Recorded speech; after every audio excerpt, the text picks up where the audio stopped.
अगर मैं आपसे कहूं कि 1 जून को होने वाला मैच क्वालीफायर 2 पंजाब किंग्स बनाम एमआई, कौन जीतेगा तो कौन हारेगा, एमआई की फाइनल प्लेइंग 11 क्या रहेगी और ऐसे कौन से 4 बड़े बदलाव हैं जो कि आपके एमआई के अंदर कर दिए जा चुके हैं। सबसे पहला बदलाव कि एक बैट्समैन को निकाल दिया गया है। दूसरा सबसे बड़ा बदलाव कि एक ऑलराउंडर को धक्के मारकर निकाल दिया गया है। तीसरा सबसे बड़ा बदलाव अब कुछ लोगों को इंपैक्ट प्लेयर के रूप में डाल दिया गया है। और चौथा सबसे बड़ा बदलाव एक फास्टर गेंदबाज की एंट्री करा दी गई है। अगर इतने सारे बड़े बदलाव होते हैं तो इसका मतलब तो यही है ना कि भाई पूरी की पूरी प्लेइंग 11 को ही बदल दिया जा चुका है। क्योंकि यहां पर कौन जीतेगा कौन हारेगा ये आप तो बताओगे ही, लेकिन यहां पर प्लेइंग 11 एमआई की इसलिए जरूरी है क्योंकि सबसे बड़ा चेंजेस आपकी एमआई के अंदर किए गए हैं। एमआई के अंदर इतने बड़े चेंजेस किए गए हैं कि भाई जब एलिमिनेटर मैच हुआ था आपके गुजरात टाइटंस और एमआई के खिलाफ, एमआई आपकी काफी अच्छी तरीके से जीती थी, लेकिन फिर भी बदलाव किए गए हैं। बदलाव के कई कारण हैं, जैसे कुछ परफॉर्म नहीं कर पाए इसलिए बदलाव, तो कुछ को देश छोड़कर जाना पड़ा इसलिए बदलाव, और यही सब बदलाव बन गए हैं आपके एमआई के। या तो ये करेंगे आपके एमआई का बेड़ा पार जो बदलाव है, या तो उसी बेड़े को ये ले जाकर किसी कुएं या तो खाई में गिरा देंगे।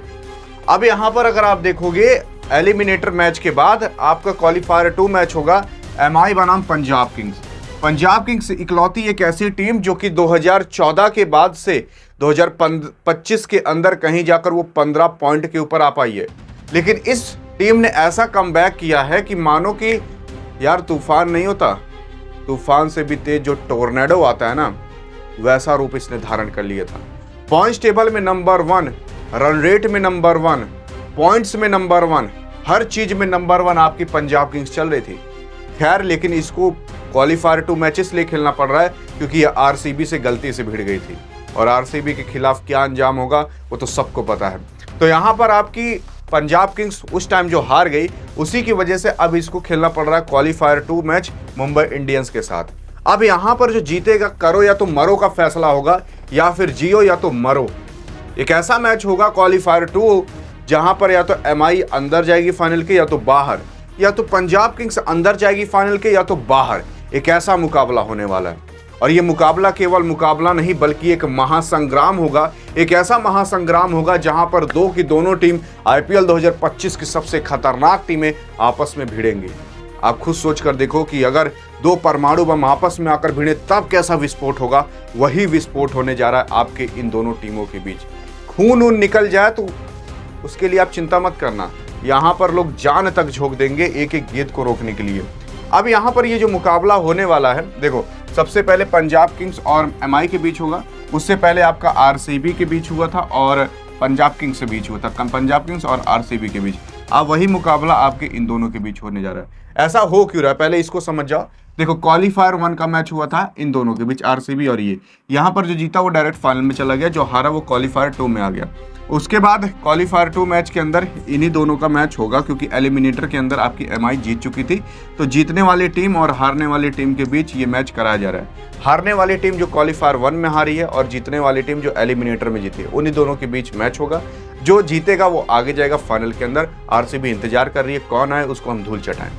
अब इधर अगर देखा जाए कि भाई क्या रहेगी फाइनल प्लेइंग 11, एक एक डिक्टो बताने वाला हूं कि लाइन वाइज लाइन कौन उतरेगा और क्या उसके रिकॉर्ड्स रहे हैं। देखो सबसे पहली चीज, आपके रोहित शर्मा का कमबैक हो चुका है, और एक ऐसा कमबैक हुआ है कि भाई मानो एलिमिनेटर का मैच इस बंदे ने अकेले जिताया हो। आकर बैटिंग किया, थोड़ी देर फील्ड पे रहा और चला गया बैठने, मैच जिताकर। इसका काम यही है। रोहित शर्मा जो कि अपना कमबैक जब करता है तो ऐसे नॉर्मल मैचेस में नहीं करता कि चलो भाई नॉर्मल मैच आ रहा है, पॉइंट के ऊपर नीचे करने के लिए मैच खेलते हैं, वहां नहीं चलता। लेकिन अगर कह दिया जाए सेमीफाइनल या फाइनल मुकाबला है ना, तो उसके अंदर ये बंदा इस तरीके से चलता है कि मानो बवंडर ला दे। रोहित शर्मा का कमबैक हो चुका है, और रोहित शर्मा अब 2 मैचेस बाकी है, 2 में से किसी एक में तो 100% चलेगा, और जिस मैच में चलेगा वो मैच पर ऐसे जान जाओ जीत लिखा हुआ तय है। जिसकी वजह से अब रोहित शर्मा का जो डेंजर रूप आपको दिखने वाला है, ये बंदा एक बार बस कमेंट में बताना कि अगर ये बंदा 10-15 ओवर तक टिक गया तो रन कितने एमआई के बनेंगे, बताइएगा जरूर। तो आपके रोहित शर्मा आ चुके हैं। उसके बाद जॉनी बेस्टो जो कि इंग्लैंड के खिलाड़ी हैं, इनकी भी एंट्री हो चुकी है। जॉनी बेस्टो एक विकेट कीपर और बैट्समैन है। पिछले मैच के अंदर इन्होंने 47 रन मारे थे। एक ऐसा कमबैक इस बंदे ने भी किया है कि मानो कि ये भी यार तूफान ला दिया हो, और अगर आप T20 के अंदर 30-40 प्लस मार देते हो तो आप अच्छा काफ़ी ठीक ठाक खेले हो। कीपिंग में भी इस बंदे ने अच्छे किया था। दिखने में केवल बूढ़ा है, लेकिन चुस्ती और दुरुस्ती में 22 साल के लॉन्डो से भी तगड़ा है। अब दूसरे नंबर पर जॉनी बेस्टो आएंगे, तो तीसरे नंबर पर आएंगे आपके चरित असलंगा साहब। श्रीलंका के खिलाड़ी हैं और विल जेक्स की जगह विल जेक्स को बाहर कर दिया गया है। विल जेक्स आपको पता है कि एक ऑलराउंडर टाइप के खिलाड़ी थे, बैट्समैन भी थे, कभी कभी ये गेंदबाजी स्पिन कराते थे, लेकिन अब इनको बाहर कर दिया गया। पिछली साल ये आरसीबी की तरफ से खेले थे, इस साल ये आप देख सकते हो यहाँ पर खड़े हैं एमआई की तरफ से खेल रहे थे। आपके विल जेक्स साहब को इंग्लैंड खेलने का मौका मिला था, मतलब वहाँ पर उनका इंटरनेशनल मुकाबला हो रहा है, जिसकी वजह से इनको जाना पड़ा, तो उनकी जगह चरित असलिंगा साहब को लाया गया है। इस बंदे ने काफ़ी कमाल और धमाल मैचेस खेले हैं और चरित असलंगा श्रीलंका के एक अच्छा खासा खिलाड़ी माना जाता है। चरित असलंगा विकेट कीपिंग भी कर लेता, लेकिन इससे कराया नहीं जाएगा, ऐसा इसलिए क्योंकि चरित असलंगा की जगह जॉनी बेस्टो है। तो जॉनी बेस्टो जब तक है तब तक विकेट कीपिंग में अपना कोई भी हाथ नहीं लगा सकता।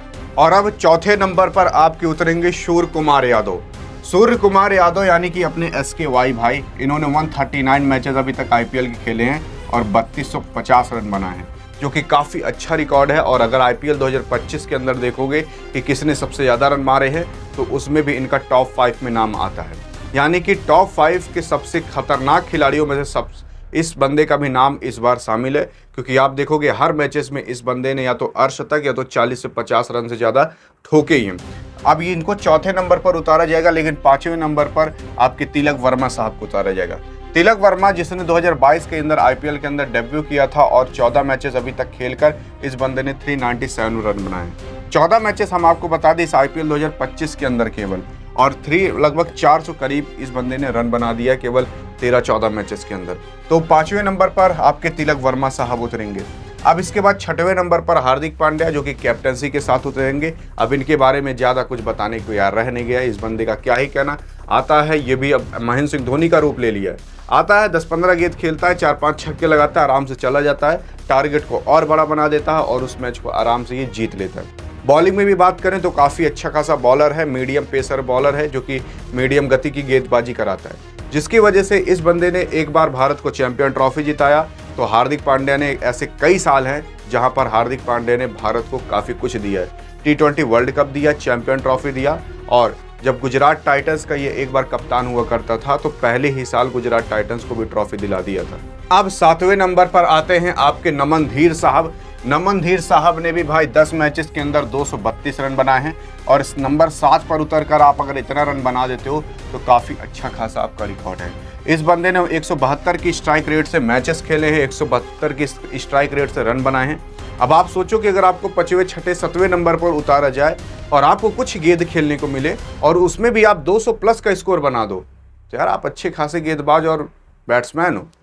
अब लेकिन इसके बाद जो आते हैं, इसके बाद देख लो, जैसे 8वें नंबर पर मिचेल सेंटनर, जो कि गेंदबाजी और बल्लेबाजी दोनों कर लेते हैं, न्यूजीलैंड के कप्तान हैं और MI के अंदर ये एक ऐसा प्लेयर काम करते हैं।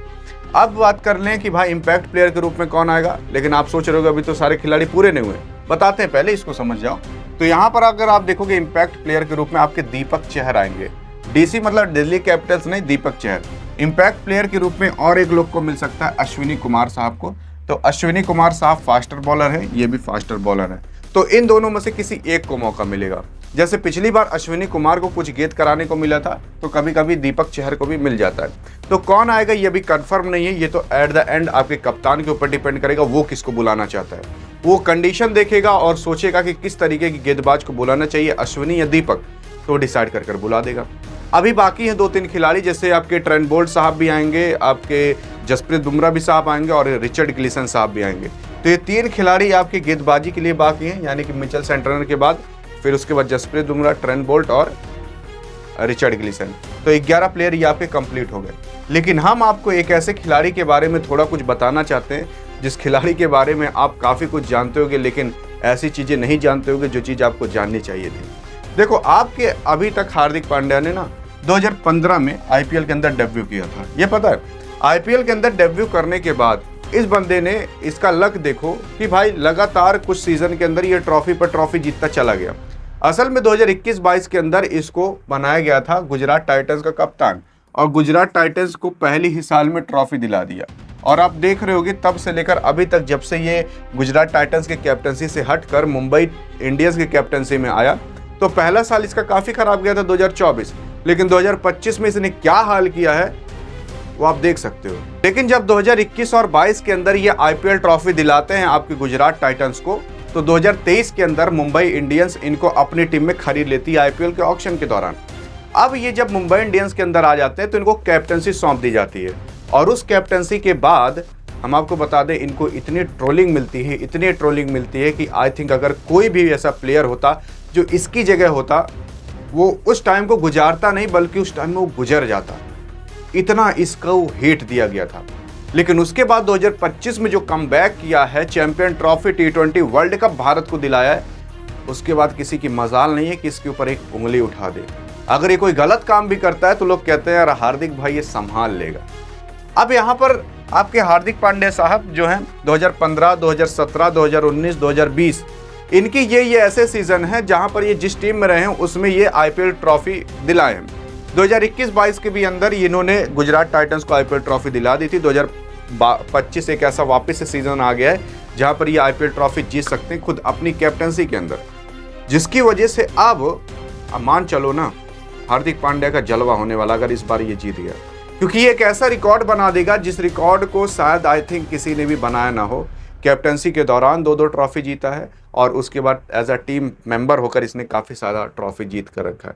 विकेट की बात करें तो भाई इस बंदे ने काफ़ी सारे विकेट लिए हैं, किसी सीज़न में 18 विकेट लिए हैं, तो किसी सीज़न में उससे भी ज़्यादा विकेट लिए हैं। और इस बंदे ने काफ़ी ऐसे सारे मैचेस हैं जो अपने दम पर जिताए हैं, जैसा कि आपने देखा होगा कि 18 गेट पर 48 रन बनाना हो या मैच को जिताना हो, ये बंदा आराम से जानता है कैसे किया जाएगा। उस प्रेशर भरे माहौल के अंदर कैसे मुस्कुराया जाता है वो हार्दिक पांड्या से कोई सीख सकता है। बाकी ये फाइनल प्लेइंग 11 थी और ये सारे रिकॉर्ड थे प्लेयर के। अब आप बताओ कि अगर ऐसे प्लेयर आपके मुंबई इंडियंस के अंदर भरे हैं तो किसके मजाल है कि आपके मुंबई इंडियंस को हरा दे, और ये सारे चेंजेस थे जो मैंने आपको बताया कि भाई कौन सा गेंदबाज जाएगा, किसको इम्पैक्ट में रखा जाएगा, और जैसे विल जेस की जगह किसको लाया जा रहा है। ये सारे चेंजेस मैंने आपको लाइन वाइज लाइन बता दिए हैं। अगर हल्का सा भी जानकर अच्छा लगा हो तो लाइक जरूर दबा देना, और अगर क्वालीफायर 2 या फाइनल के अंदर जिताना चाहते हो तो मुंबई इंडियंस का नाम एक परचम की तरह लहरा देना। देखते हैं कि अपने टीम को आप कितना सपोर्ट कर पाते हो। देखते हैं पहले कमेंट बॉक्स में जीत पाते हो कि फाइनल के अंदर देखना होगा। कितना दम है दिखा दो आज मुंबई इंडियंस वालों। बाकी अधिक जानकारी चाहिए दूसरे टीम का क्या होगा फाइनल प्लेइंग 11 तो बगल में क्लिक करके देख सकते हो। मिलेंगे इस वीडियो के अंदर, तब तक के लिए जय हिंद और जय भारत।